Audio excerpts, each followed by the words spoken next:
Halo semuanya, di sini saya mau membahas nilai-nilai dan prinsip bisnis Islam. Nah, dalam materi ini kita fokus membahas pada asas-asas dalam bisnis Islam. Nah, sebelumnya perkenalkan nama saya Firman dengan NIM 255120202. Saya adalah salah satu mahasiswa UIN Universitas Islam Negeri Dato Karama Palu dari Fakultas FEBI, Fakultas Ekonomi dan Bisnis Islam. Jurusan Ekonomi Syariah berasal dari kelas SI 7. Tanpa berlama-lama, yuk kembali ke pembahasan. Apa sih itu asas bisnis Islam? Asas berarti dasar, fondasi, atau pijakan utama dalam menjalankan kegiatan bisnis. Dalam konteks Islam, asas bisnis adalah landasan berpikir dan bertindak yang harus dipegang oleh setiap muslim ketika bertransaksi atau menjalankan usaha, agar kegiatan tersebut bernilai ibadah dan mendapat ridho Allah Subhanahu wa Ta'ala. Bisnis Islam tidak hanya menekankan keuntungan, tetapi juga keberkahan, yaitu keseimbangan antara kepentingan dunia dan akhirat. Bahasa mudahnya, asas bisnis Islam adalah dasar atau aturan yang harus dipegang oleh seorang muslim saat menjalankan usaha.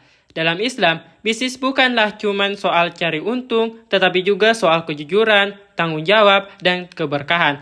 Artinya, kalau kita berbisnis dengan cara yang baik dan sesuai ajaran Islam, maka usaha tersebut bisa menjadi ibadah dan mendapat ridho Allah Subhanahu wa Ta'ala. Nah, sekarang kita ke bagian apa sih asas-asas utama dalam bisnis Islam? Nah, asas-asas utama dalam bisnis Islam itu terbagi menjadi 8, yaitu pertama, asas tauhid atau bisa dibilang keimanan. Nah, di sini saya ingin menggunakan bahasa yang mudah dipahami saja. Jadi, asas tauhid mengajarkan bahwa Allah selalu mengawasi semua kegiatan kita, termasuk saat kita berbisnis. Jadi, saat berdagang atau berusaha, niatnya kita itu harus baik, tidak boleh menipu, dan tidak menjual barang haram. Lanjut ke 2, asas keadilan. Keadilan berarti tidak merugikan orang lain dan memberikan hak sesuai porsinya. Dalam bisnis, penjual dan pembeli sama-sama diuntungkan, tidak ada yang ditipu ataupun dirugikan. Lanjut yang ketiga, asas kebebasan. Islam membolehkan siapa saja bebas memilih usaha apapun asalkan halal dan tidak merugikan orang lain. Namun, kebebasan ini ada batasnya. Tidak boleh riba, tidak boleh penipuan, dan tidak boleh spekulasi berlebihan. Selanjutnya, keempat, asas tanggung jawab. Setiap orang yang berbisnis harus bertanggung jawab atas perbuatannya, baik di dunia maupun di akhirat. Bisnis bukan hanya soal untung, tetapi juga soal etika dan moral. Selanjutnya, kelima, asas kemaslahatan. Bisnis seharusnya memberi manfaat bukan hanya untuk diri sendiri, tetapi juga untuk orang lain. Usaha yang baik tidak merusak, tidak merugikan masyarakat, dan memberi dampak yang positif. Yang keenam, asas amanah.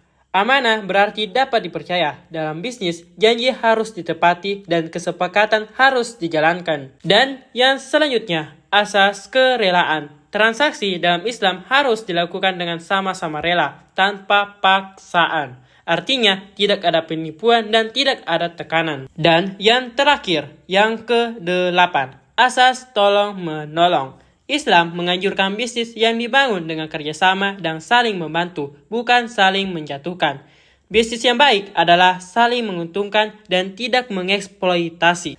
Nah, itu dia 8 asas-asas dalam bisnis Islam. Dan selanjutnya, kesimpulan. Asas-asas bisnis Islam menjadi landasan penting agar kegiatan usaha tidak hanya berorientasi pada keuntungan, tetapi juga pada keberkahan dan nilai ibadah. Dengan menerapkan prinsip tauhid, keadilan, amanah, tanggung jawab, dan kemaslahatan, bisnis dapat berjalan secara etis, adil, dan bermanfaat bagi semua pihak, serta bernilai di dunia dan akhirat.